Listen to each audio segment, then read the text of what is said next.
नमस्कार। स्वागत है आप सबका द इकोनॉमिस्ट में। तो यहाँ पर हम बात करने जा रहे हैं WHO के बारे में। एक टेलीफोनिकली कन्वर्सेशन हुई है प्राइम मिनिस्टर ऑफ इंडिया और WHO के जो डायरेक्टर जनरल हैं डॉक्टर टेड्रोस एडनॉम गैब्रियोसिस के बीच में। ओके, तो यहाँ पर जो बात की गई है, हमारे प्रधानमंत्री जी ने अप्रिशिएट किया है WHO का जो इम्पोर्टेंट रोल रहा है इस पैंडेमिक के दौरान। जैसे उन्होंने अपनी यहाँ पर सर्विसेज को फैसिलिटेट किया है अलग अलग कंट्रीज में, डेवलपिंग कंट्रीज में, डेवलप्ड इकोनॉमीज में। तो यहाँ पर प्राइम मिनिस्टर जी के द्वारा ये बात बोली गई है कि अभी भी जो नज़र है वो अभी भी बनाए रखने की ज़रूरत है WHO के द्वारा, जो पैंडेमिक की जो हालात है अभी अलग अलग देशों में। तो यहाँ पर उन्होंने अप्रिशिएट किया है WHO की जो सपोर्ट है health systems of developing countries. और साथ ही साथ जो डायरेक्टर जनरल हैं WHO के, उन्होंने भी यहाँ पर स्ट्रेस दिया है कि क्लोज और रेगुलर कोलैबोरेशन चाहिए WHO और इंडियन हेल्थ सिस्टम्स के बीच में। तो अच्छे से हमें टाई अप करके आगे काम करना है अलग अलग हेल्थ इश्यूज के ऊपर। सिर्फ यहाँ पैंडेमिक की ही बात नहीं की गई, यहाँ पर और भी जो पैंडेमिक के अलावा पहले से जो बीमारियां जिससे भारत जूझ रहा था तो इसके ऊपर भी यहाँ पर फोकस किया गया। जैसे ट्यूबरक्लोसिस। ओके, ट्यूबरक्लोसिस काफ़ी इंपॉर्टेंट इशू है। ओके, काफ़ी लंबे समय से इसको हम टैकल कर रहे हैं लेकिन अभी तक इसको एलिमिनेट नहीं किया जा सका भारत के द्वारा।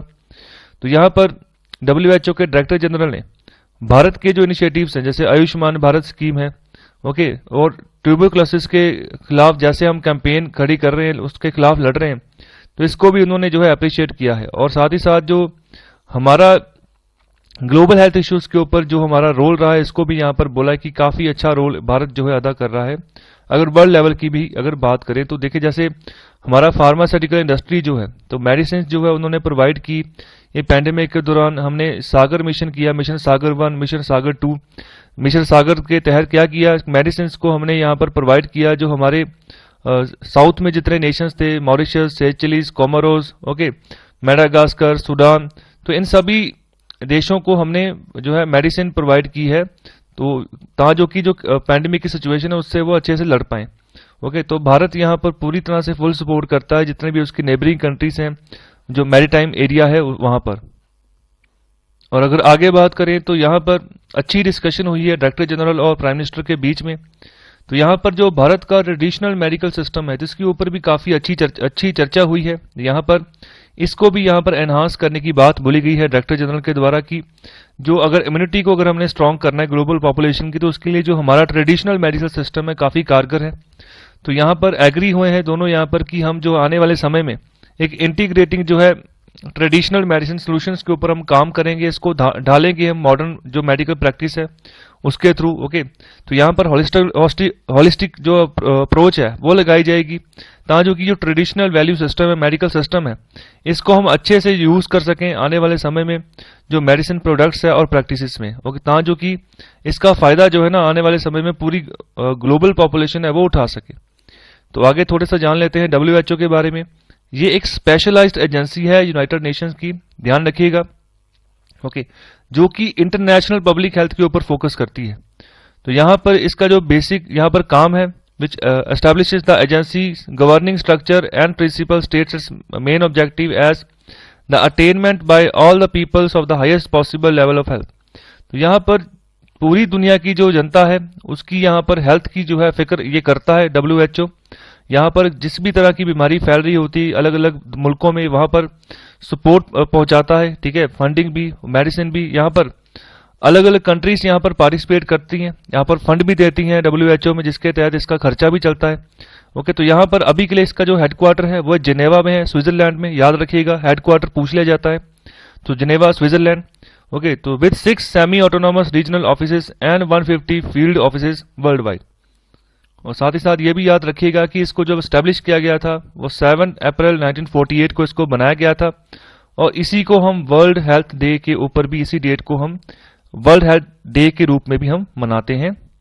और आगे बात करें तो यहाँ पर एक फ्लैगशिप पब्लिकेशन भी WHO के द्वारा चलाई जाती है जिसका नाम है वर्ल्ड हेल्थ रिपोर्ट। तो इससे क्या करते हैं, यहाँ पर एक असेसमेंट की जाती है जो ग्लोबल हेल्थ टॉपिक्स होते हैं अलग अलग एरियाज में, अलग अलग कंट्रीज में, जो यहाँ पर हेल्थ की स्टेटस होता है अलग अलग कंट्रीज में।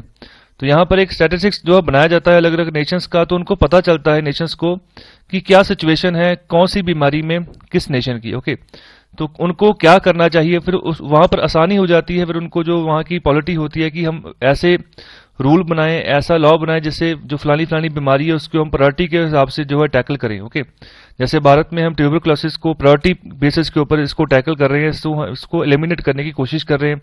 जैसे किसी टाइम पे पोलियो था भारत में, तो उसको भी हमने काफ़ी हद तक जो है एलिमिनेट कर दिया है। ओके, तो यहाँ पर WHO ने जो इम्पोर्टेंट रोल यहाँ पर अदा किया है, यहाँ अलग अलग अचीवमेंट्स भी इसने हासिल किए हैं, जिसको फॉर एग्जांपल अगर बात करूँ तो eradication of small pox, okay, तो इसका भी इसने खात्मा किया है। नियर एरेडिकेशन ऑफ पोलियो, मतलब इसका भी लगभग खात्मा करने के आसपास पहुंच चुका है। तो यहाँ पर development of an Ebola vaccine, okay, तो ये भी एक बीमारी थी। ओके, तो यहाँ पर इसकी वैक्सीन की यहाँ पर डेवलपमेंट की गई WHO द्वारा।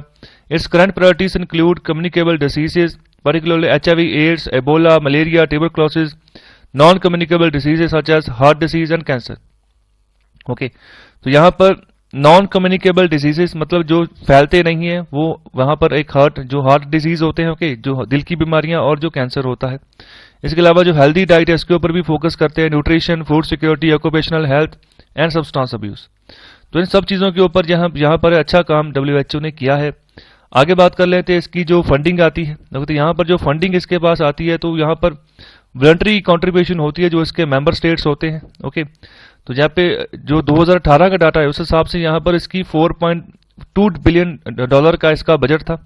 ओके, जिसमें ज़्यादातर जो जहाँ पर पार्ट आया फंडिंग का वो वॉलंटरी कॉन्ट्रीब्यूशन थी उसके मेंबर स्टेट से। तो यहाँ पर एक फार्मूला भी है कि जिस हिसाब से GDP पर कैपिटा है जिस भी कंट्री की, ठीक है, उस हिसाब की उसी परसेंटेज के हिसाब से यहाँ पर जो है कंट्रीब्यूशन जाती है फंडिंग में। इसके अलावा अगर US की बात करें तो ये सबसे ज़्यादा कंट्रीब्यूशन करता है 15.9%। ओके, जितना भी WHO का 5.6 बिलियन का बजट है। ओके, ये 2018-19 की हम अभी बात कर रहे हैं। ओके, तो इसके अलावा अमेरिकन एक फिलैंथ्रोपिस्ट हैं जिनका नाम है बिल गेट्स, सब जानते हैं इनका नाम। ये काफ़ी अच्छा काम करते हैं जब डोनेशन की बारी आए। ओके, कहीं पर अगर हेल्थ इश्यूज़ के रिगार्डिंग अगर सपोर्ट पहुंचानी हो तो वहाँ पर अच्छी फंडिंग कर देते हैं।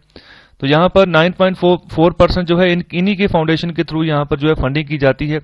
ओके, तो यहाँ पर नाम है इनका bills and Melinda Gates foundation. Okay, तो यहाँ पर EU और its member states contribute 11%, while China contributed 0.2%। तो यह ध्यान रखिएगा, अभी इसी साल ट्रंप एडमिनिस्ट्रेशन ने जब अमेरिका में बीमारी फैल गई थी कोविड की, तब उन्होंने अपने हाथ पीछे खींच लिए थे कि WHO से सारी जितनी सपोर्ट थी वो वापस ले ली थी। मतलब कहने का कि उन्होंने बोल दिया कि फर्दर हम जो हमारी कंट्रीब्यूशन है WHO में वो नहीं देंगे, क्योंकि WHO की गलती की वजह से बीमारी जो है पूरे अमेरिका में फैल गई। तो यहाँ पर गुस्से में अमेरिका पीछे हट गया।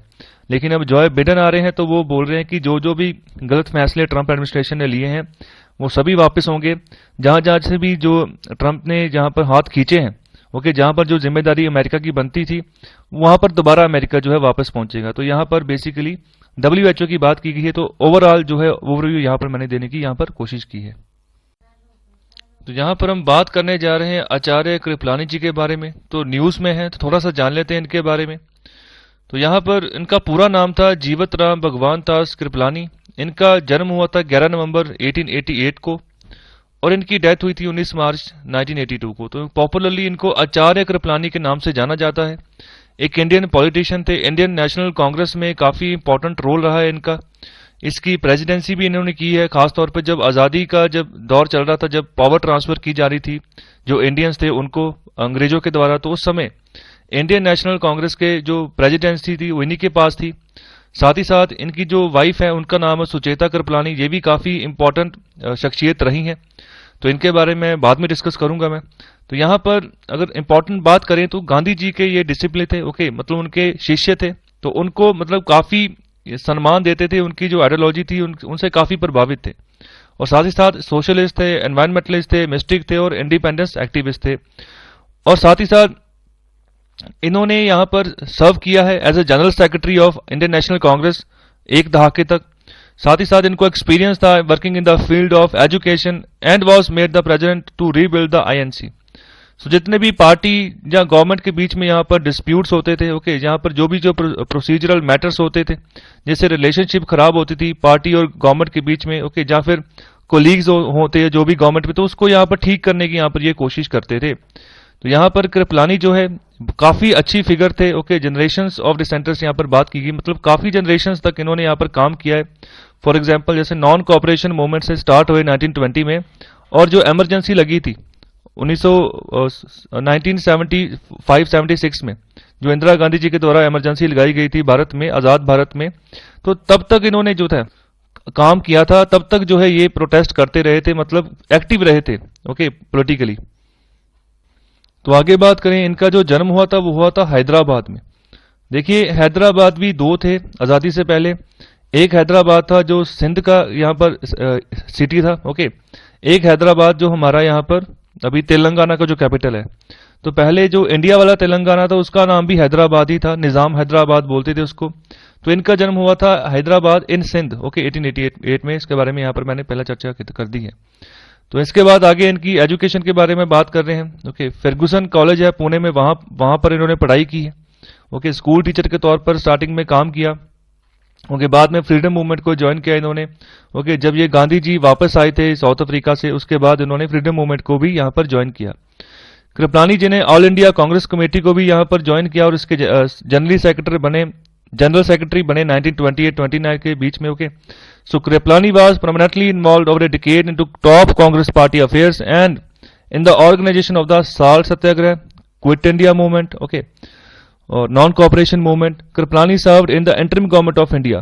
तो इंटरिम सरकार जब बनी थी आज़ादी से पहले ओके 1946-47 तक ये चली थी, उस समय जो पाकिस्तान के क्षेत्र थे वो भी इंटरिम गवर्नमेंट का हिस्सा थे ओके। तो बाद में जब आज़ादी हुई तो उसके बाद ये भारत का जो हिस्सा था छोड़ के चले गए पाकिस्तान में ओके। तो यहाँ पर उन्होंने इंटरिम गवर्नमेंट में भी अपनी जो है सेवाएं निभाई हैं, जो कॉन्स्टिट्यूंट असेंबली ऑफ इंडिया बनी थी ओके 1946 से 47 तक।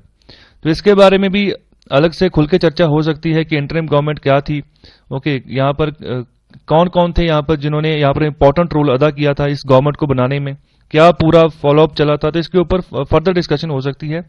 तो इसके लिए मैं अलग से लेक्चर जो है बना दूंगा।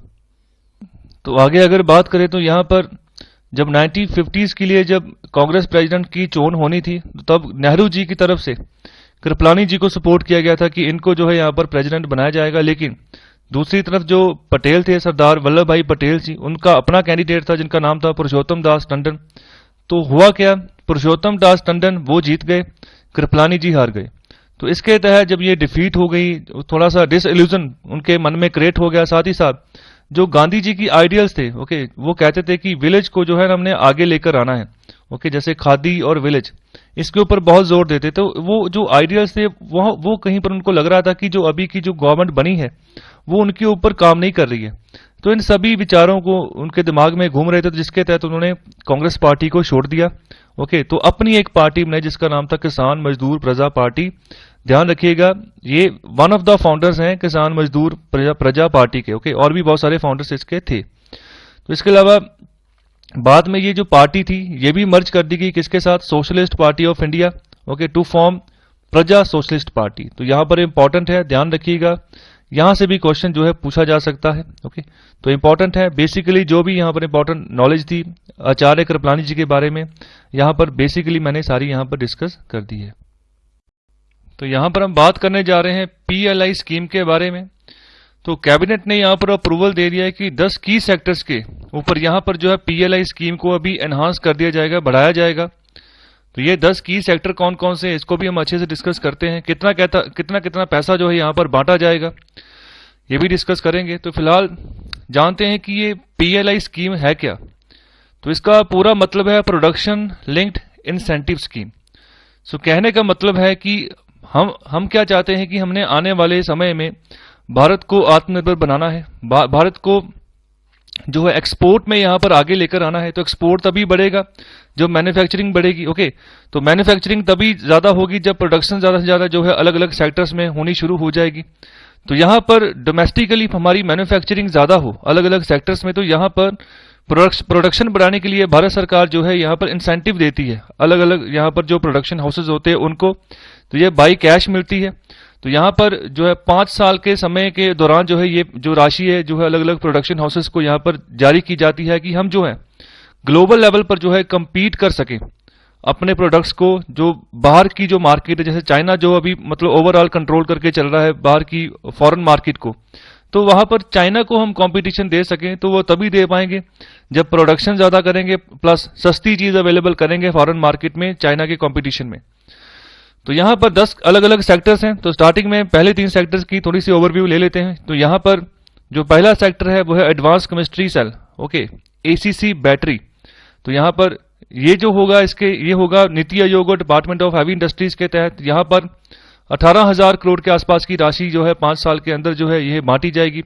फिर इलेक्ट्रॉनिक टेक्नोलॉजी प्रोडक्ट्स हैं, ओके, फिर ऑटोमोबाइल्स एंड ऑटो कंपोनेंट्स हैं, और बाद में फार्मास्यूटिकल ड्रग्स हैं, टेलीकॉम एंड नेटवर्किंग प्रोडक्ट्स हैं, टेक्सटाइल प्रोडक्ट्स हैं, फूड प्रोडक्ट्स हैं, high efficiency solar PV modules हैं, वाइट गुड्स जैसे AC, LED, okay, washing machine, ऐसे ऐसे करके जितने भी यहाँ पर प्रोडक्ट्स आ जाते हैं। तो ये वाला सेक्टर। और लास्ट में है स्पेशलिटी स्टील। तो ये मिनिस्ट्री ऑफ स्टील के तहत यहाँ पर 6,000 करोड़ के आसपास जो है यहाँ पर मिलेगा। तो यहाँ पर एक रफली डाटा यहाँ पर बताया गया है जितना पैसा 5 साल के अंदर जो है यहाँ पर प्रोडक्शन इंसेंटिव के तहत जो है यहाँ पर प्रोवाइड किया जाएगा, ताकि कि हमारी डोमेस्टिक प्रोडक्शन को यहाँ पर बूस्ट मिले।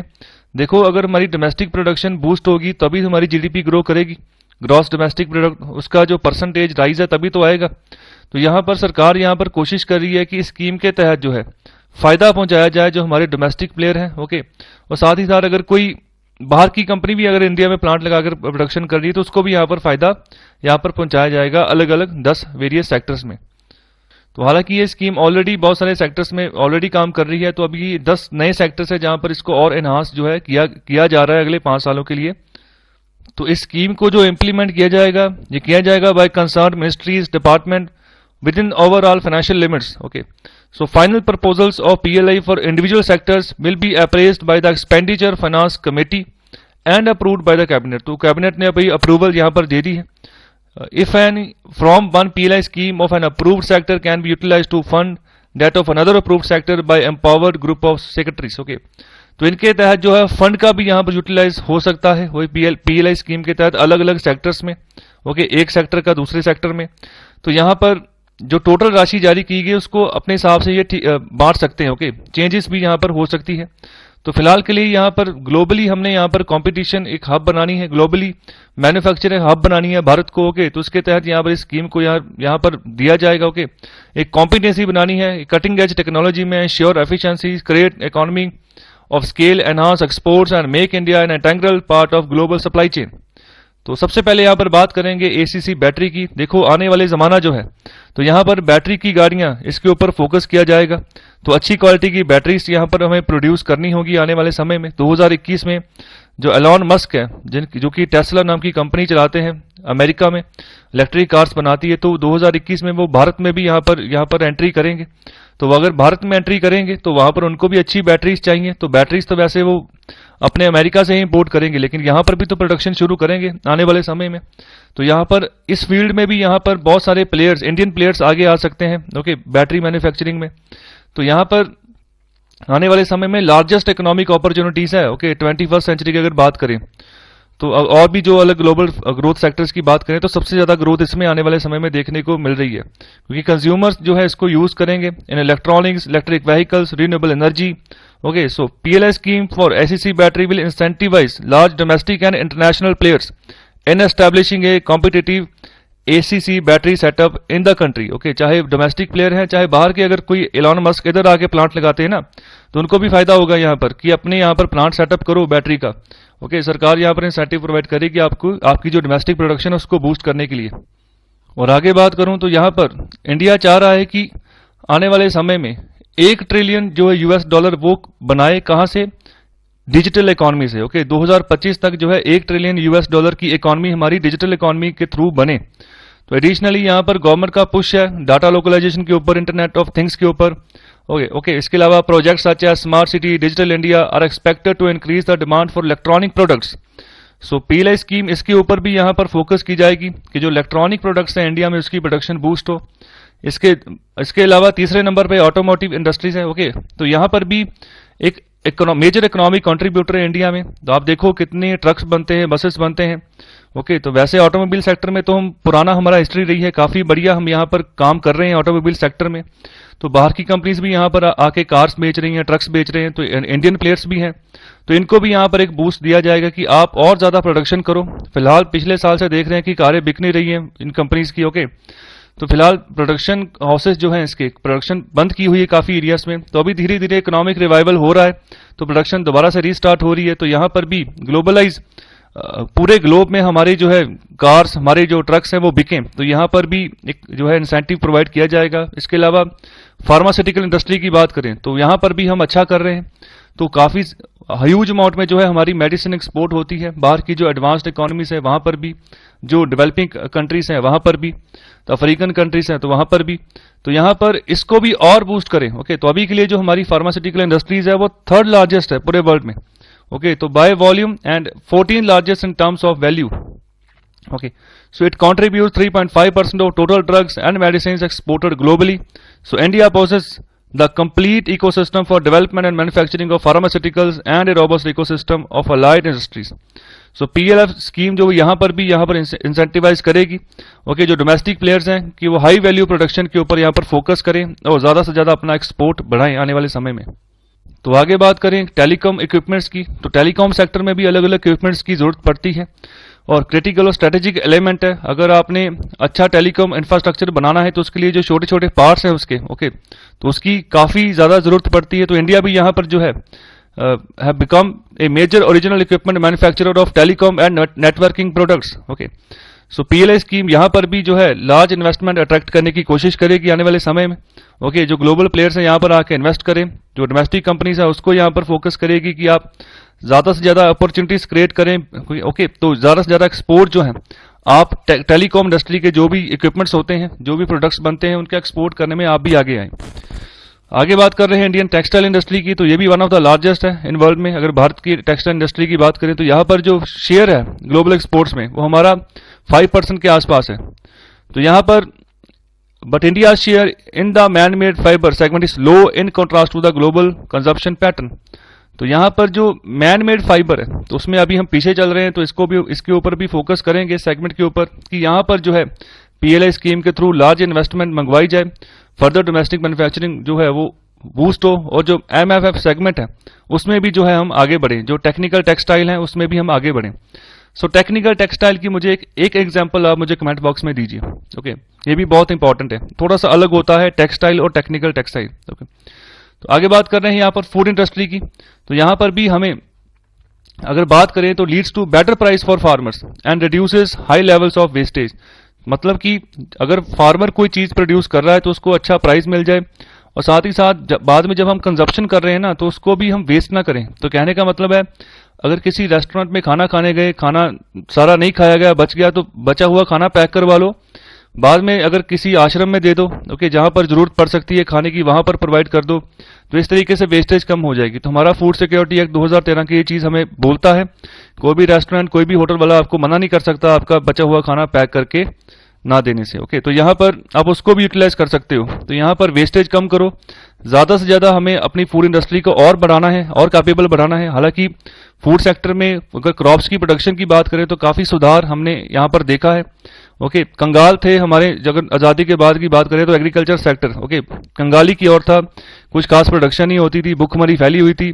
आज का भारत देखिए, ओके, जो दवाइयाँ छिड़की थी उसी से हमने प्रोडक्शन बढ़ा ली, ओके। तो वही अभी दवाइयाँ अभी हम उसको छोड़ने का नाम नहीं ले रहे, अभी उसके ऊपर ही निर्भर हो गए हैं, उससे प्रोडक्शन निकलती है और पूरी जो पॉपुलेशन है उसको हम जो है पब्लिक डिस्ट्रीब्यूशन सिस्टम के तहत, स्कीम्स के तहत जो है खाना बांटते हैं, ओके। राइस जो वीट है इसको बांटा जाता है अभी भी।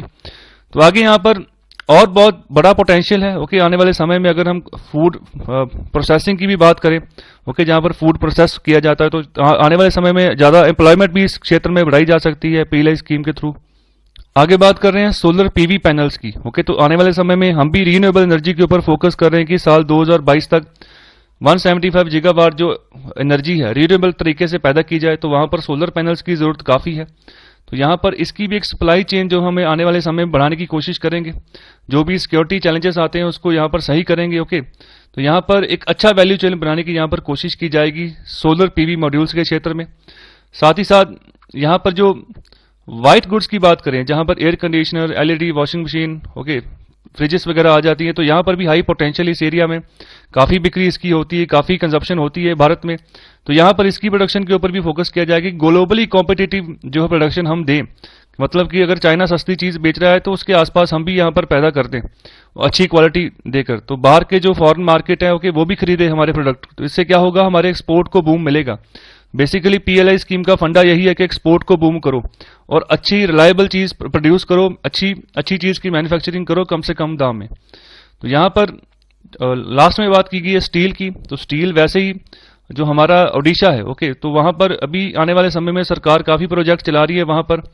तो आने वाले समय में स्टील की मैन्युफैक्चरिंग में ओडिशा काफ़ी आगे है, अभी भी काफ़ी आगे है। तो यहाँ पर जो है इस इंडस्ट्री की भी काफ़ी इंपॉर्टेंस है। तो यहाँ से world second largest steel producer है भारत पूरे वर्ल्ड में ओके। तो यहाँ पर इंपॉर्टेंट है, याद रखिएगा। So it is a net exporter of finish steel and has the potential to become a champion in the certain grades of steel. तो स्टील के भी अलग अलग ग्रेड्स होते हैं, तो उसमें हम चैंपियन बन सकते हैं आने वाले समय में, काफ़ी अच्छा कर सकते हैं, काफ़ी अच्छा पोटेंशियल हमारे पास है। तो ये स्पेशलिटी जो स्टील होती है, तो इसमें आने वाले समय में मैन्युफैक्चरिंग कैपेबिलिटीज बढ़ा सकते हैं पीएलआई स्कीम के थ्रू ओके। तो अपना टोटल एक्सपोर्ट जो है हम बढ़ा सकते हैं आने वाले समय में इन 10 जो है वेरियस अलग अलग सेक्टर्स में। तो बहुत ही इंपॉर्टेंट है हमारा एक्सपोर्ट बढ़े, एक्सपोर्ट बढ़ेगा तो एम्प्लॉयमेंट तो फिर जनरेट होगी ओके। अच्छा नाम होगा देश का, जैसे अभी चाइना अपना नाम बढ़ा रहा है ओके। अच्छी इनकम होगी तो हम आसपास की कंट्रीज को लोन दे सकते हैं ओके। बहुत बढ़िया फायदा होता है अगर अच्छा एक्सपोर्ट किसी कंट्री का फैलता है तो यहाँ पर हमारी कैबिनेट ने जो वायबिलिटी गैप फंडिंग स्कीम है, इसके थ्रू जो राशि जारी की जाती है अलग अलग इंफ्रास्ट्रक्चर प्रोजेक्ट्स को, तो यहाँ पर इसको कंटिन्यू रखा है, इसको अप्रूवल जो है अभी दे दी गई है। तो continuation and revamping of the scheme for financial support to public private partnerships in infrastructure viability gap funding scheme. तो ये स्कीम है क्या, किन किन क्षेत्रों में यहाँ पर इस स्कीम का पैसा लागू होता है, तो इसको हम अच्छे से डिस्कस करते हैं। तो स्टार्टिंग में अगर बात करें तो जो cabinet committee on economic affairs है, जिसको कि यहाँ पर चेयर करते हैं प्राइम मिनिस्टर ऑफ इंडिया, तो उन्होंने यहाँ पर अप्रूवल दे दी है कि जो वीजीएफ स्कीम है इसको अभी कंटिन्यू रखा जाएगा। जो फाइनेंशियल सपोर्ट इसके थ्रू दी जाती है पब्लिक प्राइवेट पार्टनरशिप के थ्रू, इसको जो है यहाँ पर अभी के लिए फिलहाल जो कंटिन्यू रखा जाएगा साल 2024-25 तक। तो इसके तहत जो राशि जारी की जाएगी वो है 8100 करोड़ रुपीस। तो इस स्कीम का जो मेन मोटिव है वो ये है कि भारत सरकार तो इन्वेस्ट करेगी जो यहाँ पर बेसिक जहाँ पर इंफ्रास्ट्रक्चर हमने खड़ा करना है, तो लेकिन वहाँ पर प्राइवेट पार्टनरशिप जो है वो भी यहाँ पर लाई जाएगी कि वो भी यहाँ पर इन्वेस्ट करे इन फर्दर जो वेरियस प्रोजेक्ट्स हैं उनके ऊपर। यहाँ पर भारत सरकार भी पैसे लगाती है, स्टेट गवर्नमेंट भी पैसे लगाती है, और जो प्राइवेट पार्टनरशिप है वो भी यहाँ पर जो है पैसे लगाती है। तो यहाँ पर बेसिकली किन एरियाज पर पैसे लगाए जाते हैं, यहाँ पर इस स्कीम को फर्दर 2 सब स्कीम में यहाँ पर बांटा जाता है। तो सबसे पहले जो है यहाँ पर फोकस किया जाता है जो सोशल सेक्टर्स होते हैं, जैसे waste water treatment, water supply, solid waste management, health, education sector, तो इनके ऊपर यहाँ पर जो है फंडिंग प्रोवाइड की जाती है। इस यहाँ पर क्या होता है कि जो भी बैंकेबिलिटी इश्यूज होते हैं, जहाँ पर जो है रेवेन्यू नहीं अच्छा बन पाता, तो वहाँ पर जो कैपिटल कॉस्ट जो आती है उससे हिसाब से पैसा नहीं बन पाता, तो वहाँ पर सरकार इंटरवीन करती है ओके।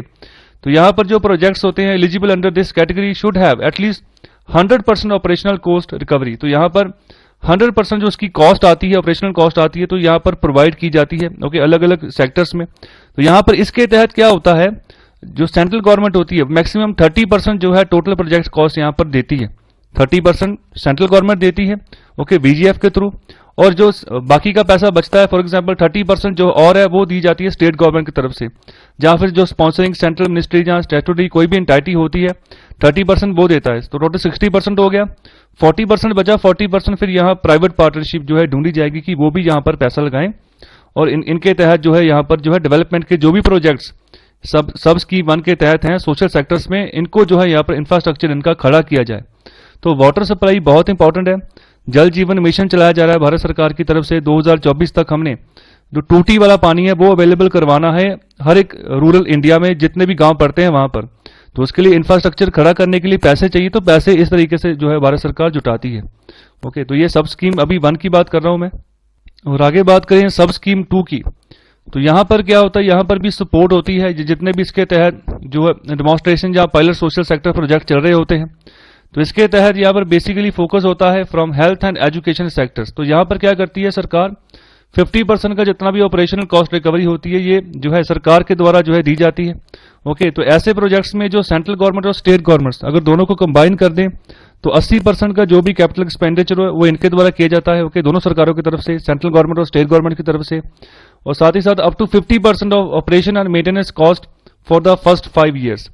तो पहले 5 सालों का जितना ऑपरेशन और मेंटेनेंस खर्चा भी आएगा किसी इंफ्रास्ट्रक्चर प्रोजेक्ट को बनने के बाद, उसको मेंटेन करने के ऊपर भी खर्चा लगता है, तो उसका भी 50% जो है यहाँ पर जो है केंद्र और राज्य सरकारें जो है मिलकर यहाँ पर खर्चा करेंगी 50% तक का।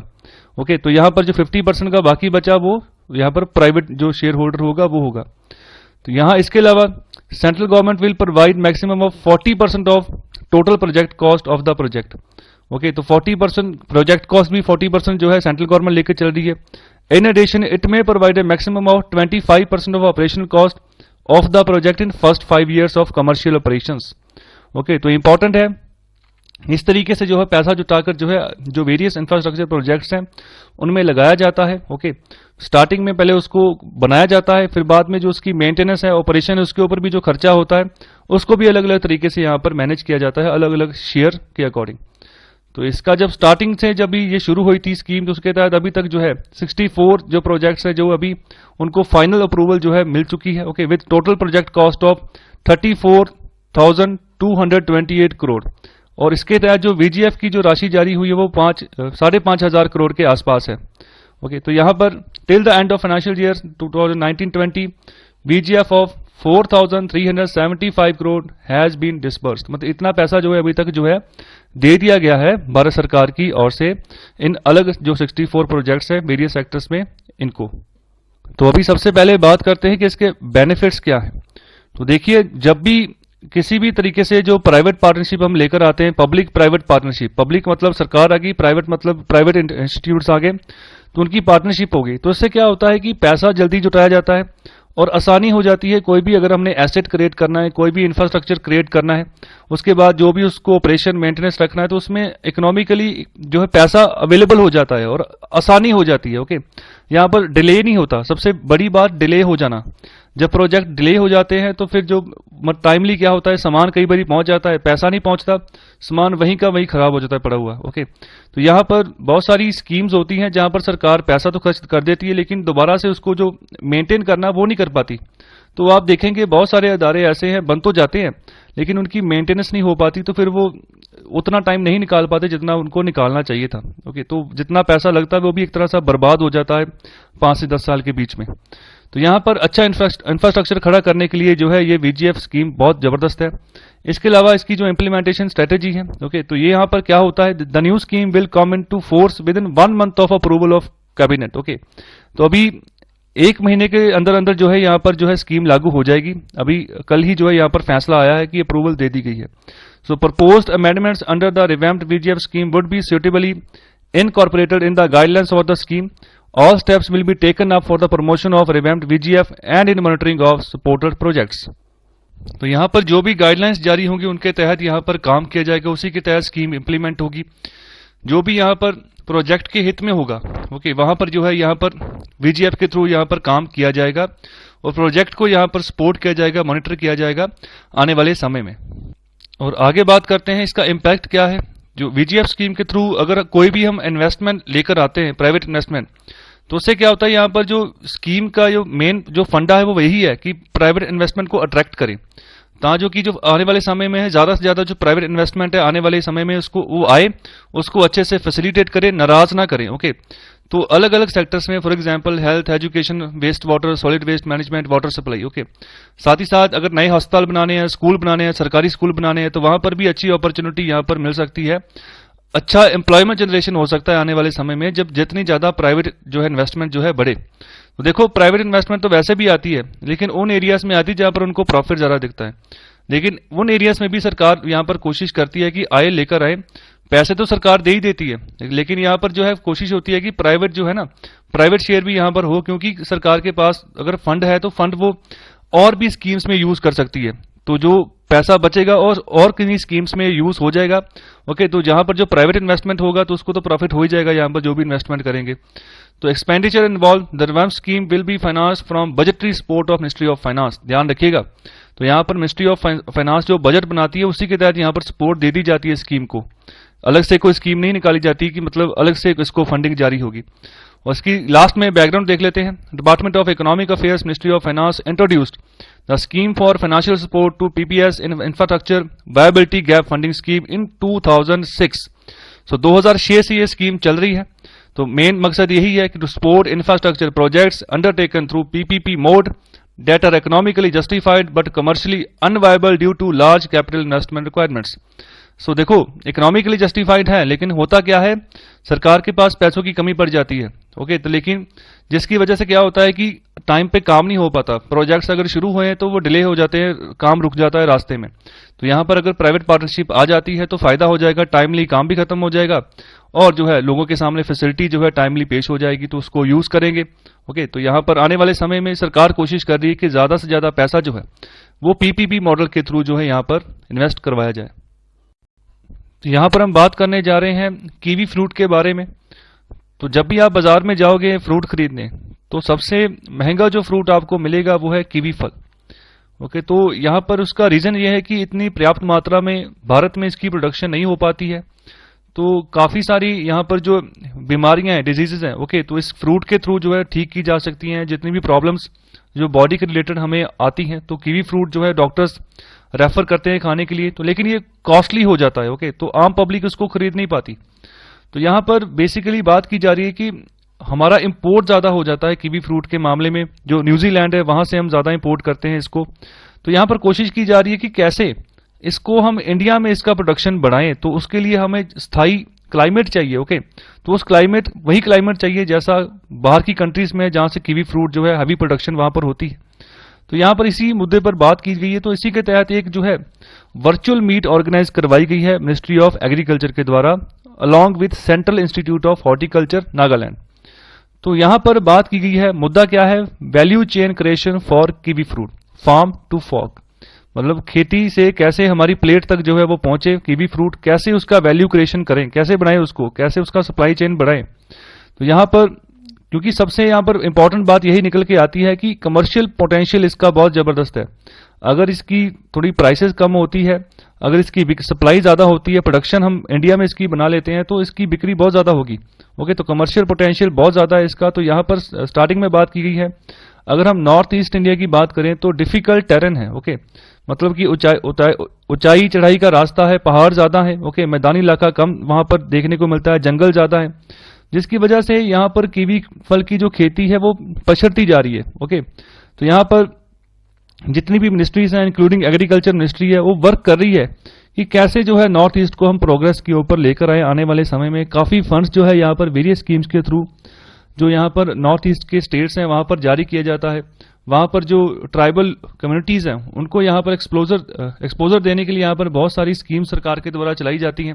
जो भी वो हैंडीक्राफ्ट बनाते हैं उनको भी यहाँ पर अलग अलग वेरियस प्लेटफॉर्म के थ्रू भारत सरकार बेचती है। ओके, तो भारत सरकार उनको भी एक प्लेटफॉर्म उपलब्ध करवाती है कि जो भी वो हैंडमेड प्रोडक्ट्स बनाते हैं उनको भी जो है यहाँ पर बेचा जाए, बाहर की मार्केट तक को उनको तो उनका पहुंचाया जाए माल की, आप ये चीज भी इंडिया में बनती है।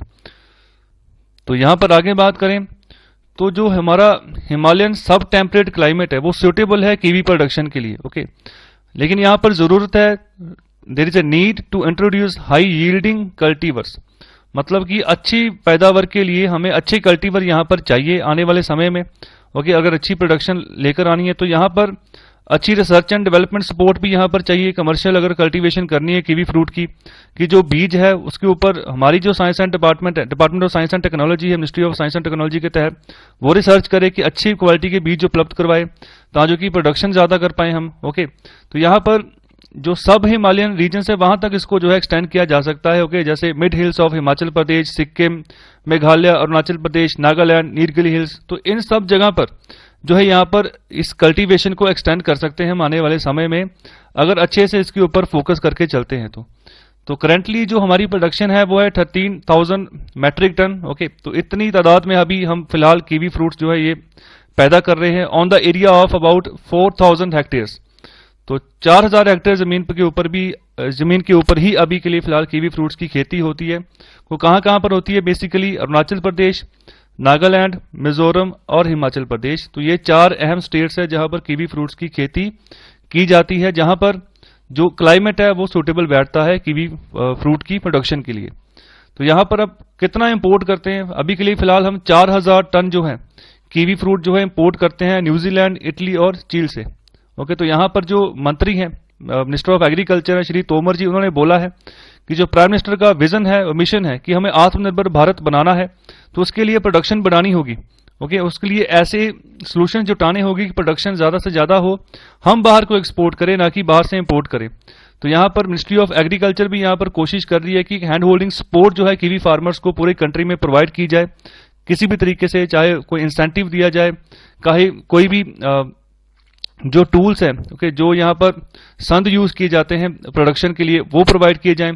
तो यहाँ पर जिस तरह से भी जो फैसिलिटीज है, फॉर एग्जांपल इरिगेशन फैसिलिटी, ये प्रोवाइड की जाए। तो यहाँ पर स्लोगन है वोकल फॉर लोकल। ओके, तो इसके तहत यहाँ पर काम किया जाएगा। ओके, कि जो मतलब यहाँ लोकली चीज प्रोड्यूस हुई है उसको, उसकी कंजप्शन भी यहाँ पर जो लोकली हो। ओके, तो यहाँ पर जो आने वाले समय में इंपोर्ट्स के ऊपर डिपेंडेंस है उसको कम किया जाएगा। ओके, तो एक सस्टेनेबल मार्केट जो है ना लोकली प्रोड्यूस की जाएगी कीवी फ्रूट्स के वेरिएंट्स के लिए, कि भारत में अच्छे से बिक्री हो। बिक्री तभी अच्छे से होगी जब थोड़ा सा कॉस्ट इसका नीचे आएगा। जैसे आम फ्रूट्स होते हैं तो वो आसानी से लोग खरीद लेते हैं, तो यहाँ पर अगर इसका कॉस्ट भी अच्छा निकलता है, ओके, तो यहाँ पर अगर बम्पर प्रोडक्शन होती है तो फायदा है, किसान का फायदा है, और जो यहाँ पर ट्रेडर्स होंगे उनका भी फायदा हो जाएगा। तो इंपॉर्टेंट है कीवी फल की प्रोडक्शन, बहुत सारी बीमारियों को ये दूर करता है, अच्छा है इसका सेवन करना, तो इंपॉर्टेंट था। तो यहाँ पर बेसिकली ये इंपॉर्टेंट है कि कितने मैट्रिक टन हम यहाँ पर प्रोडक्शन करते हैं, ये सबसे इंपॉर्टेंट है, और कौन कौन सी स्टेट्स में इसकी प्रोडक्शन होती है, ये बात यहाँ पर सबसे इंपॉर्टेंट है। सो आई होप आपको लेक्चर अच्छा लगा है, तो कृपया लाइक, शेयर और सब्सक्राइब जरूर करें। बहुत बहुत शुक्रिया लेक्चर सुनने के लिए।